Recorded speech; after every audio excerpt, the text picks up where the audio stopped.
ఇదివరకు క్రిస్టియన్ స్కూల్స్లో బొట్టు పెట్టుకు రావడానికి వీల్లేదు, పూలు పెట్టుకు రావడానికి వీల్లేదు, ఇట్లాంటి రూల్స్ పెట్టేవాళ్ళు. సరే, హిందువులు కూడా మన బిడ్డలకి ఇంగ్లీష్ మీడియంలో చదువులు వస్తే బాగుంటుంది అన్న ఉద్దేశంతో ఆడపిల్లల్ని అట్లా పంపించిన ఉన్నాయి. కానీ వాళ్ళు వాళ్ళ మత ప్రార్థనలు చేయించారు, కానీ మతం మార్చే ప్రయత్నాలు స్కూల్ దశలో జరగలేదు. చాలా వరకు అది సేఫ్. బట్ ఇప్పుడు లవ్ జిహాద్ ఇష్యూస్లో చూస్తుంటే చాలా కీలక పరిణామాలు చోటు చేసుకున్నాయి. తాజాగా అహ్మద్ నగర్లో జరిగినటువంటి సంఘటన సంచలనం సృష్టిస్తుంది. హీనా షేక్ అనేటటువంటి ఆవిడ ఆడపిల్లలకి పాఠాలు చెప్తుంటుంది, ట్యూటోరియల్ నడుపుతుంది, ట్యూషన్ నడుపుతుంది. ఇందులో వచ్చేటటువంటి హిందూ అమ్మాయిలని ఈ తిలకం పెట్టుకురావద్దు, గాజులు వేసుకురావద్దు అని చెప్పేదట. ఎందుకని అంటే గాజులు ఆ శబ్దంతో క్లాస్ డిస్టర్బ్ అవుతుంది, తిలకంతో చూస్తే అట్రాక్టివ్గా కనబడతారు, దానివలన దాని మీదనే చర్చలు జరుగుతుంది కాబట్టి వద్దని చెప్తే తల్లిదండ్రులు కూడా ఓకేలే, పిల్లల చదువు కోసం ఏముంది తిలకం ఆ టైంకి పెట్టుకెళ్ళబాకలే అని చెప్పారు. అయితే ఈవిడ అవేజ్ షేక్ అనేటటువంటి ఒక అబ్బాయి, అతను స్టూడెంట్ కాదు, వాడిని ఈ అమ్మాయిలకి పరిచయం చేసేది. తను పాఠాలు చెప్తా మధ్యలో లోపలికి వెళ్ళిపోతుంది, వీడు లీడ్ చేస్తుంటాడు. వీడి చెల్లెలు కూడా ఈ అమ్మాయిలతోనే ఉంటారు.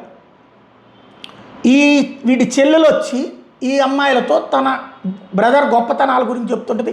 వాడు కొన్ని చిన్న చిన్న సాహసాలు చేస్తాడు. ఆ టీచర్ అమ్మ కూడా వాడిని హీరోగా ప్రొజెక్ట్ చేస్తుంటుంది. చివరికి వాడి ట్రాప్లోకి 8 మంది హిందూ అమ్మాయిల్ని వాడితో సెల్ఫీలు తీసుకోవడం ఇట్లాంటిది చేపించేది ఈ చెల్లెలే ప్రోత్సహించేది. ఆ టీచర్ అమ్మ కూడా ప్రోత్సహించేది, కలిసి ఉన్న ఫోటోలు తీసేది.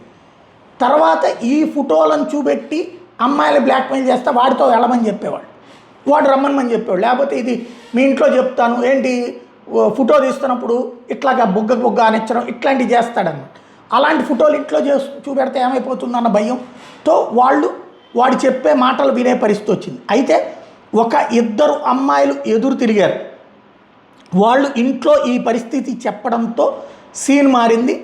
తాజాగా ఈ కేసులో తల్లిదండ్రులు పెట్టినటువంటి కేసుతో, అంటే ఇక్కడ ఏంటి, వీళ్ళని మసీదుకు కూడా తీసుకెళ్ళేవాళ్ళట శుక్రవారం పూట్ల. మసీదు మౌల్వీకి తెలుసు ఈ విషయం, ఆ ప్రాంతంలో ఉన్నటువంటి ఈ అబ్బాయి, ఆ టీచర్ అమ్మ కుటుంబం వీళ్ళందరికీ తెలుసు. వీళ్ళందరూ కలిసినే పకడ్బందీగా హిందూ అమ్మాయిని ట్రాప్ చేయడం ప్రారంభించారన్నమాట. 8 మంది అమ్మాయిలు.